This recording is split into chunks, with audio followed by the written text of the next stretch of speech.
Jumat, tanggal 30 Mei 2025. Yeremia pasal yang ke-30. Janji pemulihan Israel. Firman yang datang dari Tuhan kepada Yeremia bunyinya, beginilah firman Tuhan Allah Israel. Tuliskanlah segala perkataan yang telah kufirmankan kepadamu itu dalam suatu kitab. Sebab sesungguhnya waktunya akan datang, demikianlah firman Tuhan, bahwa aku akan memulihkan keadaan umatku Israel dan Yehuda, firman Tuhan, dan aku akan mengembalikan mereka ke negeri yang telah kuberikan kepada nenek moyang mereka, dan mereka akan memilikinya. Inilah perkataan-perkataan yang telah difirmankan Tuhan tentang Israel dan tentang Yehuda. Sungguh beginilah firman Tuhan, telah kami dengar jerit kegentaran, kedahsyatan dan tidak ada damai.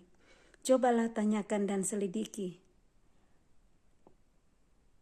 Adakah laki-laki melahirkan?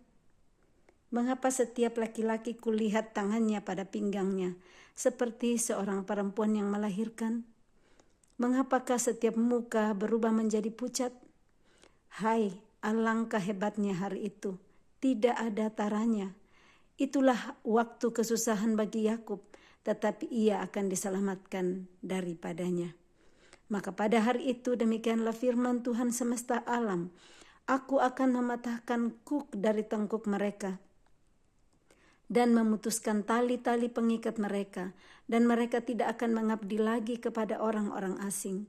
Mereka akan mengabdi kepada Tuhan, Allah mereka, dan kepada Daud, raja mereka, yang akan kubangkitkan bagi mereka. Maka engkau janganlah takut, hai hambaku Yakub, demikianlah firman Tuhan.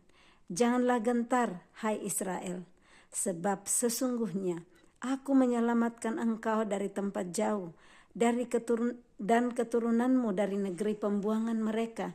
Yakub akan kembali dan hidup tenang dan aman dengan tidak ada yang mengejutkan. Sebab aku menyertai engkau, demikianlah firman Tuhan, untuk menyelamatkan engkau.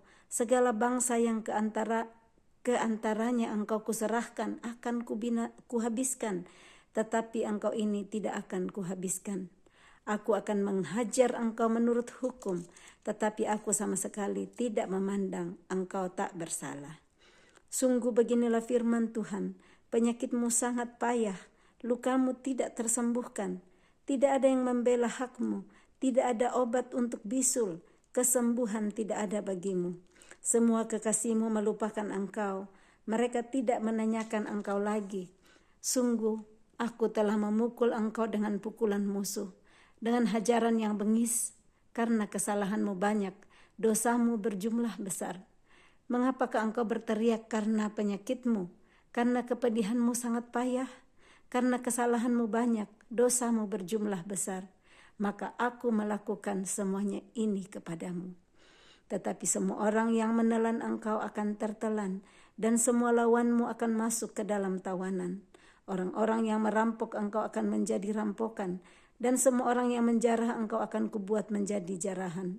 Sebab aku akan mendatangkan kesembuhan bagimu, aku akan mengobati luka-lukamu, demikianlah firman Tuhan. Sebab mereka telah menyebutkan engkau orang buangan, yakni sisa yang tiada seorang pun menanyakannya. Beginilah firman Tuhan, sesungguhnya aku akan memulihkan keadaan kemah-kemah Yakub, dan akan mengasihani tempat-tempat tinggalnya. Kota itu akan dibangun kembali di atas reruntuhannya, dan puri itu akan berdiri di tempatnya yang asli. Nyanyian syukur akan terdengar dari antara mereka, juga suara orang yang bersukaria. Aku akan membuat mereka banyak, dan mereka tidak akan berkurang lagi. Aku akan membuat mereka dipermuliakan, dan mereka tidak akan dihina lagi.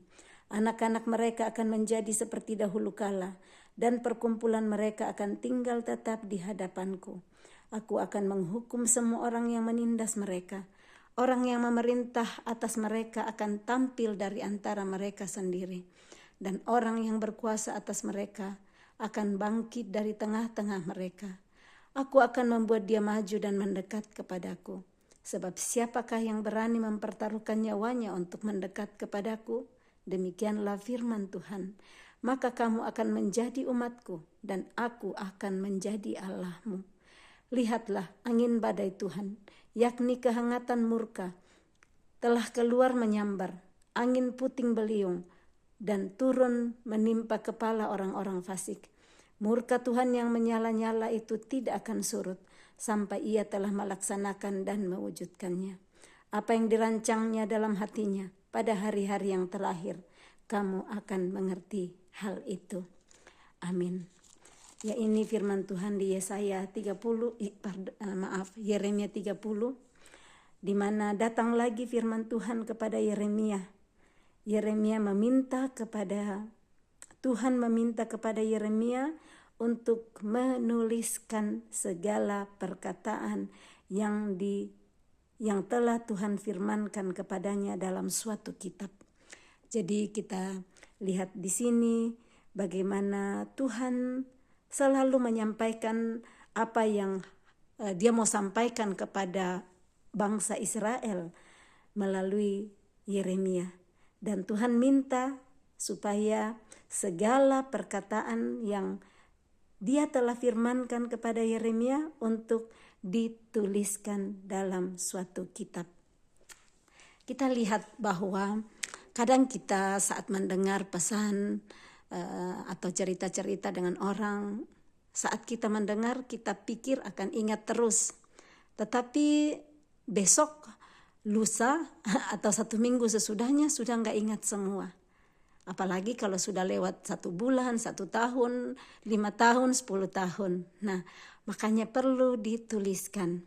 Di kelas-kelas pemuridan di mana saya ikut di Kingdom Community Center, kami diajarkan untuk menuliskan jurnal buku kehidupan.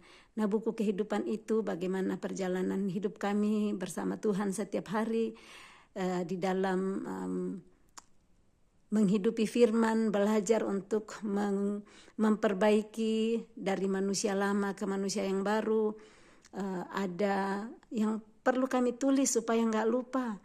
Nah, dituliskan misalnya 1 tahun yang lalu saya melakukan satu perjalanan, ada firman Tuhan yang dia sampaikan, saya taat atau tidak, terus konsekuensi apa yang saya lihat ternyata saya hidupi di dalamnya. Nah, saat saya enggak tulis itu jadi lupa. Jadi banyak sekali hal yang bisa kita lupa, tetapi saat kita tuliskan, kita buka lagi bahkan 10 tahun yang berikut. Mungkin kita sudah tidak ada, anak cucu kita bisa baca. Apalagi kalau nantinya bisa dituangkan dalam sebuah buku. Seperti Tuhan firmankan kepada Yeremia ini, tuliskanlah segala firman-Ku yang telah kusampaikan kepadamu di dalam sebuah kitab. Seandainya Yeremia tidak tulis, hari ini kita nggak bisa baca apa yang Tuhan sampaikan kepada Yeremia.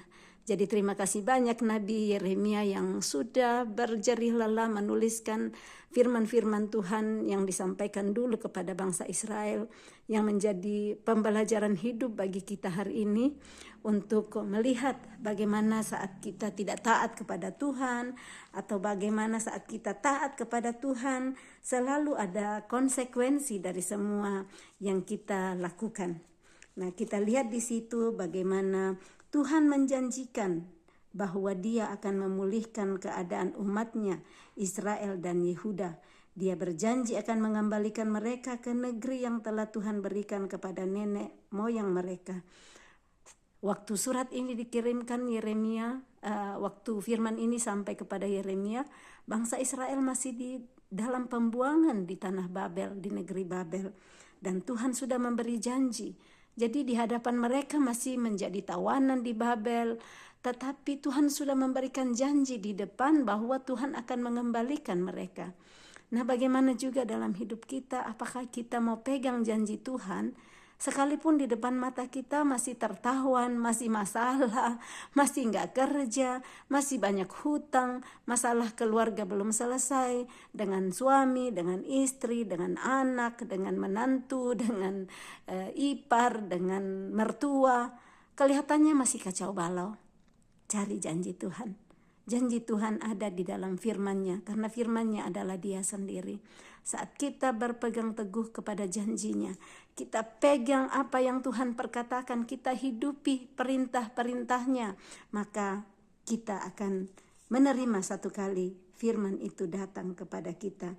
Kita lihat janji Tuhan di ayat 12 juga dikatakan, sungguh beginilah firman Tuhan, penyakitmu sangat payah, lukamu tidak tersembuhkan. Tidak ada yang membela hakmu, tidak ada obat untuk bisul, kesembuhan tidak ada bagimu. Sepertinya tidak ada harapan, sangat payah, sepertinya lukanya tidak bisa disembuhkan. Bahkan bisulnya tidak ada obat. Tidak ada orang yang membela haknya. Tetapi Tuhan berkata di ayat 17, sebab aku akan mendatangkan kesembuhan bagimu, aku akan mengobati luka-lukamu. Demikianlah firman Tuhan. Mari kita yang sakit hari ini, sakit apa yang saudara alami? Apakah sakit di tubuh, atau sakit di hati, atau sakit di pikiran? Sakit apapun, Tuhan datang hari ini kepada saudara dan saya. Tuhan datang berkata, aku akan mendatangkan kesembuhan bagimu. Aku akan mengobati luka-lukamu. Demikianlah firman Tuhan. Sesakit apapun sakit kita, sesusah apapun, separah apapun penyakit kita, baik itu penyakit secara fisik maupun mental, Tuhan berkata hari ini, aku akan. Artinya penyakit masih ada di depan, tetapi janji Tuhan sudah berkata, aku akan.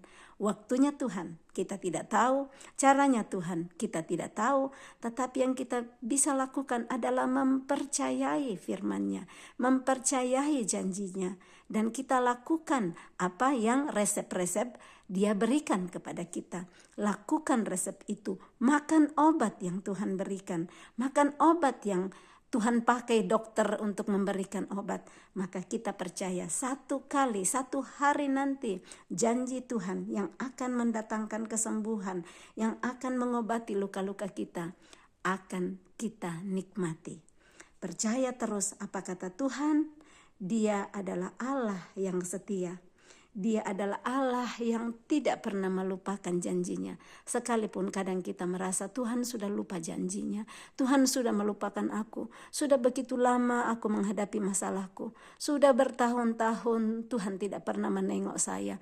Malah semakin kacau balau hidup saya. Malah semakin parah, semakin bertambah masalah yang lain. Tetap pegang janji firman Tuhan hari ini. Satu hari sesudah kenaikan Tuhan Yesus ke surga yang kita pelajari kemarin, Tuhan datang berjanji, Dia akan menyembuhkan dan mengobati luka-luka kita. Dia akan menyembuhkan kesembuhan. Dia akan mendatangkan kesembuhan bagi kita. So, saudara menantikan kesembuhan apa? Saudara menantikan diobati luka-luka yang bagaimana? Saudara menantikan pemulihan dari Tuhan. Percaya, pegang janjinya, hidupi perintahnya, maka mari kita aminkan bersama-sama. Bersama dengan Dia tidak ada yang mustahil. Bersama dengan Tuhan segala sesuatu mungkin. Salam kasih, Tuhan Yesus memberkati. Shalom.